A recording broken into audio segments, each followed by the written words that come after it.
In this clip, we're gonna talk about how you can create ads that convert more sales. I'm gonna give you a couple examples. But before we begin, don't forget to subscribe and hit the bell button if you're coming from YouTube, and just subscribe in general if you're coming from a different channel.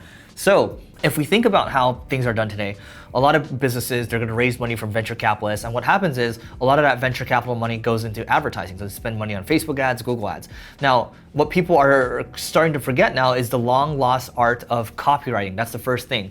Copywriting is what people did in the olden days, right? So the early days of advertising, you have people like David Ogilvy, and these people were paid the big bucks. They're making so much money because they were really good at copywriting, which is basically understanding the psychology of other people, understanding what their pain points are, and then basically writing very simple copy where they get it and it gets them to take an action, and then eventually they buy the product, right? So that's good copywriting. So there's a couple different things what I recommend when it comes to marketing in general. So there's I believe it's the 22 Immutable Laws of Marketing. That's a good book. And then Breakthrough Advertising is a very good book when it comes to copywriting as well. I also recommend The Boron Letters. Once you learn the basics around copywriting, the key thing for you is to learn how to start writing the copy yourself. It's not going to be good initially. You're going to get better over time. But I think if you become a good copywriter, you have a lot more leverage because you now know how to play into the psychology of other people versus just writing whatever you want when it comes to an ad, and basically kind of just droning on, because that's what a lot of companies are doing right now, especially the kind of the world that we live in right now is just plug in money, let's spend a bunch of money on the ad platforms. But if you know how to write copy well, your conversion rates are going to be a lot higher, your ad costs are going to be a lot lower. So what I want to talk about, the first example I got for you over here is looking at a website called swipe.co. So swipe.co I like is because you can see the headline over here. Profitable marketing inspiration and analysis, the place for copywriters and marketing minds to dissect and discuss great marketing examples. So even if you're not good at copywriting, you can just go here and just start to draw influence from people. That's what I like to do. I like to draw influence from people and edit it a little bit. And then from there, kind of take inspiration, maybe, draw like 70% inspiration from them, modify it like 30%, make it your own, and then boom, you got something powerful. So taking a look at this over here, here is one swipe. So swipe shows you different ads. And this is one that ran from 2011 to 2014. So you can see here, this is a paid advertisement in a magazine. And there's a bunch of annotations in here too. So basically, when promoting anything health related, having scientific research and studies to back up your claims is huge. So they're giving feedback on different sections of the copy itself. So stem cell research reveals a secret to looking up to 15 years younger than your age. Okay, that's one piece of it. Now you can see the results for yourself absolutely free. So they show you, like, it's very simple, it's to the point, and then there's pictures in here to kind of show you the before and after. That's very powerful, right? And then you scroll down here, there's just all these different sections, and then 24-hour support, all common elements of a formula/supplement ad as seen below. So there's a lot of different elements that you can draw from here. It's just great for learnings at the end of the day.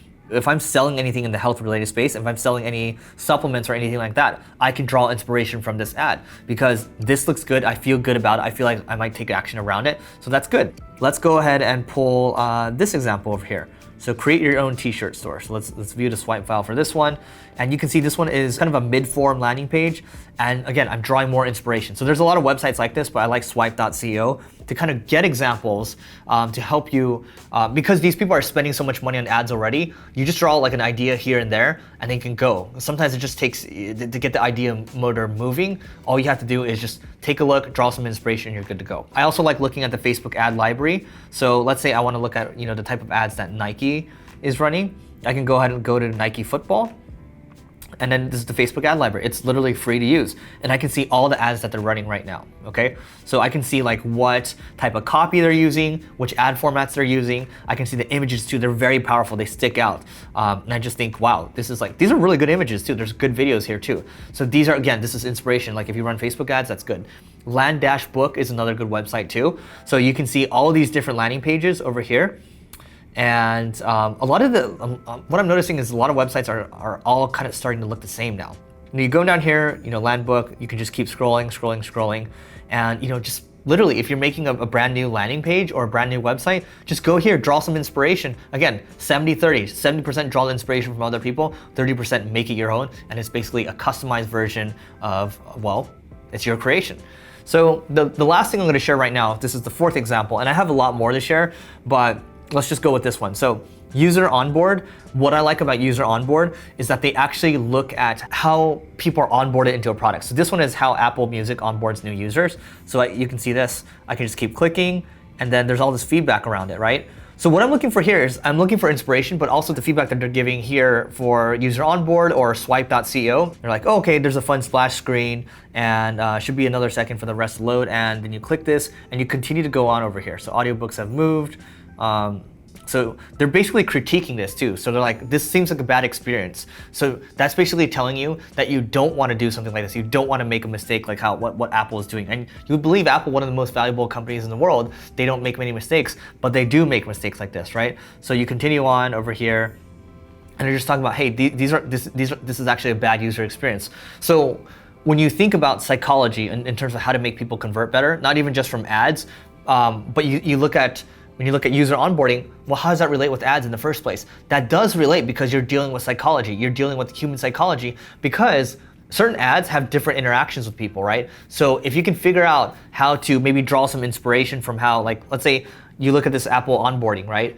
You can draw some of the inspiration from there and put it into your ad too. So how do you make your ads a good experience? And that's why I like looking at things like user onboard. I like looking at things like swipe.co because what happens, let's say we're looking at a Facebook ad. There are people that will write long form copy that might be a couple hundred words inside of an ad where other people tend to go short. So an example here is when you look at Nike, this is all short form content.